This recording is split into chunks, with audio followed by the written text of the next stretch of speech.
सभी हमारे स्नेही देवतुल्य मित्रों को हमारा प्यार भरा नमस्कार। मित्रों, आज गांव में हम लोग हैं और यहाँ पर है सामूहिक पूजा, पितृ पूजा जो है। तो यहाँ पर ये मदनदारी संभाल लिया है, बर्तन धोने का ये कार्य इन्होंने जिम्मेदारी इनको सौंप दी है कि तुम बर्तन धोओगे, बर्तन मोलोगे। और मदनदा और ये जो है इस तरह से गांव में काम होता है, कार्य होता है। देखिए सामूहिक रूप से जो आज हम शहरों में जा कर के ये सब परंपरा भूल गए हैं। अब हालांकि गांव में भी शहरी जो परंपरा है, जो शहरों का जो दिखावा है, वो भी जो है गांव में अब पूरा दिखने लगा है। यहाँ भी वही परंपरा देखने को मिल रही है, लेकिन अभी भी गांव में हमारे यहाँ ये इस तरह की परंपरा है कि अब सामूहिक कार्य में अपने ही लोग काम करेंगे, मिलजुल कर काम करेंगे। और ये पंडित जी को ये देखिए, यहाँ पंडित जी ये भागवताचार्य जी हमारे, राधे राधे सभी को। तो ये अपना काम यहाँ पर पूरे मुस्तैदी के साथ करते हुए कई चीज़ें ये भाई भी बना रहे हैं। देखिए किस तरह से होता है पूजा में, किस तरह से पूड़े बनते हैं, किस तरह से आम का महत्व है, पीपल का महत्व है, सब पत्ते उन्होंने यहाँ इकट्ठे करा दिए हैं। ये कुशा है, कुशा। तो आचार्य नीरज जी बहुत सुंदर भागवताचार्य हैं, बहुत प्रखर वक्ता हैं। तो ये यहाँ पर ये काम इधर ये संभाल रहे हैं। तो कुशा का क्या महत्व है गुरुजी? अभी कुछ कुशा हम यहाँ देख रहे हैं, जरा इनसे जानेंगे हम इनके व्यस्तम काम के बाद। तो भगवान वराह अवतार की कथा से है। जब हिरण्याक्ष ने पृथ्वी को पूरा समुद्र में डुबा दिया तो उस समय मनु महाराज शत्रुपा जी गए ब्रह्मा जी के पास कि ऐसा हो गया, हम सृष्टि का विस्तार कहाँ पर करें, अब मकान बनाना तो ज़मीन तो चाहिए, पानी के ऊपर तो बनेगा नहीं। तो तुरंत भगवान का ध्यान किया ब्रह्मा जी ने। तो ध्यान करते ही श्लोक आता भागवत में, इत्यविध्यायतो नासाद विवरात सहसा नग वराह तो को निर्गात अंगुष्ठ परिमाणक। मतलब तुरंत ध्यान करते हुए उनकी नासिका से कोई छींकता है, वही छींक आई और एक अंगूठी के बराबर भगवान वराह का आविर्भाव हुआ और देखते देखते विशाल रूप धारण कर लिया। तो विशाल रूप जब धारण किया तो भगवान वराह तुरंत समुद्र के अंदर गए, जहाँ हिरण्याक्ष से बढ़िया पृथ्वी को लेकर बैठा हुआ था। तो हिरण्याक्ष के देखते देखते पृथ्वी को लेकर ऊपर आए। अब जब ऊपर आए तो पीछे से गाली देने लगा हिरण्याक्ष, तू जंगली सुअर मेरी संपत्ति को कैसे ले जा रहा है। तो भगवान ने ध्यान नहीं दिया, पृथ्वी को स्थान स्थापित किया। और जब हिरण्याक्ष सामने आया तो उससे युद्ध किया देवताओं की एक अनुरोध पर। हिरण्याक्ष जब युद्ध किया, उसको नष्ट कर दिया, तो अंत में क्या किया भगवान ने, अपने शरीर को ऐसे एकदम कंपायमान किया। तो उनके शरीर से जो रोएं उस भूमि पर गिरी, उससे क्या हुआ, कुश और काश की उत्पत्ति हुई।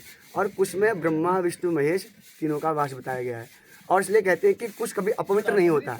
हाँ, कुछ की शास्त्र में वर्णन है कि कुछ अपवित्र होते हैं। कौन सा कुछ? जहाँ पर शवशैया लगी हो वहाँ पर के कुछ अपवित्र माने गए हैं, उनका पुनः प्रयोग नहीं करना चाहिए। और जब तर्पण हो जाए उस तर्पण की बनी पवित्री का पुनः प्रयोग नहीं करना चाहिए। तो ये कुछ थोड़े पुनः प्रयोग के लिए गंगा में विसर्जन कर देना चाहिए। गंगा जी में उसको विसर्जित कर दिया। जैसे हम लोग कुछ का प्रयोग कर रहे हैं, अगर हम पूजा में कुछ का प्रयोग किया, अगर हमारे पास कुछ नहीं है तो उनको दोबारा भी प्रयोग कर सकते हैं अन्य स्थानों पर 2-3 जगह निषेध बताया गया कि पुनः प्रयोग न करें। और कुछ सबसे पवित्र माना गया है। तब तो कहते हैं कि एक पहाड़ी में कुछ जड़ बुनना क्यों बुनना, हाँ, तो उसी प्रकार कुछ बड़ा ही वो रहता है, वो हमेशा अजर अमर रहता है, तीव्र होती है। उसको कुशाग्र भी इसलिए कहते हैं। देखो कुश का जो अग्रभाग है, अगर जो नौसिखिया होगा वो क्या करेगा, इसको उखाड़ने में हाथ काट देगा। कटीली धार होती है, ये देखिए कटीली धार है ऊपर, परंतु जो बुद्धिमान होगा वो तरीके से इसको उखाड़ेगा। इसलिए जो कुश को बढ़िया तरीके से ले आए उसको ही कुशाग्र कहते हैं। इसलिए कुशाग्र बुद्धि कही गई है। तो बहुत बहुत धन्यवाद आपका कि आपने सार कर दिया। पंडित जी पीपल का बाद में बताएंगे, पीपल का अभी बाद में बताएंगे, अभी ये काम इनको करने देते हैं। ये सुरेश चाचा ने जो है ये निरीक्षण का कार्य संभाला है। ये देखिए दूर से गिरीश भी आते हुए दिखाई दे रहे हैं, ये थल से पहुंच चुके हैं इधर। और ये हिमांशु कहीं इसने हिमांशु ने अभी ये यहाँ पर जो है खाने पीने की तैयारी के लिए इनकी जिम्मेदारी समझ गई है। क्योंकि मैंने बताया ना, जैसे कि यहाँ पर हर आदमी को, हर जो भी गांव के लोग होते हैं उनको अलग अलग तरीके से कार्य बांट दिए जाते हैं। जैसे पंडित जी का तो अपना महत्व अलग है, उन्हें तो ये पूजा पाठ वाला कार्य संभालना है, उनकी तो मजबूरी भी है। लेकिन और उनकी मजबूरी नहीं है, उनको संभाला जाता है, दिया जाता है कि भैया तुमने ये करना है, तुमने ये करना है, तुमने ये करना है, तुमने लकड़ी लानी है, तुमने बर्तन लाने हैं, जैसे मनोज दा यहाँ कार्य संभाले हुए हैं, ये पूरी बहुत ही शानदार तरीके से। देखिए ये पहले से भी जो है बड़े यहाँ गांव में जब रहते थे, अब तो हल्द्वानी में रहते हैं मनोज दा हमारे, लेकिन ये इनका घर है। पलायन का असर यहाँ भी देखने को पड़ रहा है, लेकिन उसके बावजूद भी गांव से मैं जुड़ना, गांव में आना बहुत बड़ी बात है। ये है हिमांशु, जिसकी मैं चर्चा कर रहा था अभी, जो है पूरे मुस्तैदी के साथ ये भी जो है लगा हुआ है। देखिए बाल्टी से बहुत अच्छी एक्सरसाइज इसकी आज हो रही है। और इस तरह से लोग जुटें, इस तरह से लोग अगर गाँव में आएँ तो एक तो क्या होता है, एकता बनी रहती है। दूसरा, हमारे कौन इष्ट मित्र हैं, कौन हमारे चचा ताऊ हैं, कौन हमारे भतीजे हैं, कौन बड़े भाई हैं, कौन छोटे भाई हैं, कौन भाभी हैं, कौन भैया हैं, सब इस पर इससे आज हम लोग जो है दूर हो चुके हैं। हमारे बच्चों को पता ही नहीं है कौन हमारे रिश्ते में क्या है, कौन क्या है। तो ये एक मौका रहता है इस तरह से गाँव में आना। तो ये जो है सब चीज़ें गाँव में होनी चाहिए। और इस पूजा के बहाने, कथा के बहाने, बारात, नामकरण, जो भी अच्छे काम होते हैं, व्रतबंध, इन सब के बहाने हम सबका मिलन होता है। तो ये जो है गिरीश दा यहाँ पहुँच चुके हैं। देखो ये तो आपने हाथ दिया, अभी मैं भी पर कोई आया था, मैंने कहा यहीं जा रहे हैं नजदीक में कहीं। तो ये जो है गिरीश दा, आपका स्वागत है पहले तो बहुत बहुत इस पूजा में। सपरिवार नमस्कार। तो ये थल से पहुँच चुके हैं। देखो सुबह उठ के बेड पे फिर साहब लाइट। तो ये जो है पूरा अभी हम फिर आपको फिर दिखाएंगे पूजा का जो भी कर्म होगा। ये सुरेश का जो मैं बता रहा था आपको, सुरेश जुतियाचारी। अब मैं तो खाना बनाना है इनका खाना इनको खाने की जिम्मेदारी इनको सौंपी है। खाना आप बनाएंगे, भोजन आप बनाएंगे। और ये जो है, और मुझे मेरी जो जिम्मेदारी वो वीडियो बनाने की है मित्रों। मेरे जो संभाला उनको समझने की मैंने जिम्मेदारी संभाली है। बाद में जो भी मौका मुझे कार्य सौंपा जाएगा, मैं उसको जो है फिर वो करूँगा। अरे हिमांशु, ओ हिमांशु, हिमांशु यार गर्म पड़ रहे हो कपड़े।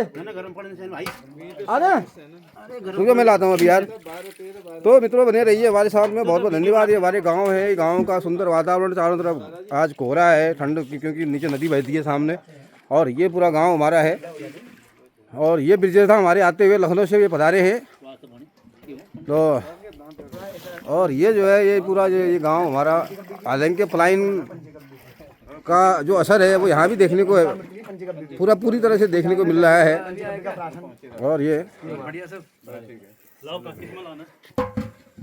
ब्रिजेदा है, ये भी गांव में आते रहते हैं, इनका भी जुड़ाव रहता है गांव से। कैसा लगता है आपको गांव में? हमसे जानना चाहेंगे एक चक्कर, एक मिनट। क्या बोल? गाँव में आप आते रहते, लखनऊ से आए हैं, इनका घर लखनऊ में है। उसके बाद ये भी जो है गाँव से आए हैं, क्योंकि लोग तो आजकल पैसे भेज देते हैं। नहीं ये जरूरी है। कम से कम साल में एक दो बार पैसा दे दिया बस, इस तरह का गैदरिंग होना बहुत जरूरी है। वो हमारे समाज के लिए भी, और कम से कम एकाग्रता महसूस होती है। सब लोग आते हैं तो बिरादरी के लिए भी अच्छा है। नहीं तो बहुत सारे लोग ऐसे हैं कि एक दूसरे को जानते ही नहीं है, या सदियों सालों हो गए नहीं जानते हैं, भेंट घाट नहीं हुई, हमारे बच्चे नहीं जानते हैं, बच्चे नहीं जानते हैं। तो इस तरह का मिलन मेरे ख्याल से साल में 2 साल में एक बार जरूर होना चाहिए। पूजा के बहाने तो हो। हाँ बिल्कुल बिल्कुल, वैसे भी मिलना नहीं होता इस तरह से। बिल्कुल। तो पहले तो भाई सभी लोग वो रिकॉर्ड बना लें अपनी जमीन का। सीधी सी बात है, किसी का नहीं है रिकॉर्ड भी चला हुआ। अच्छा, तो जमीन का रिकॉर्ड ना, गांव की जमीन का किसी के नहीं है अपने नाम पर, वो रिकॉर्ड होना चाहिए। पता चला कल को तुमको रो गया, गोली हो गई तो बहुत बहुत धन्यवाद आपने समय दिया ब्रिजेदा, बहुत बहुत धन्यवाद आपका। तो मित्रों फिर मिलते हैं आप सबसे, जो है बने रहिए हमारे साथ में। और ये जो है गांव हमारा आप देख रहे होंगे, ये गांव है और आज पूजा है। तो फिलहाल इतना ही, फिर होती है अगली बार अगली कुछ नए टॉपिक के साथ में मुलाकात आप सबसे। तब तक इजाज़त दीजिए। बहुत बहुत नमस्कार। भगवान आपके घर में खूब मंगल करे, खूब सुमंगल करे।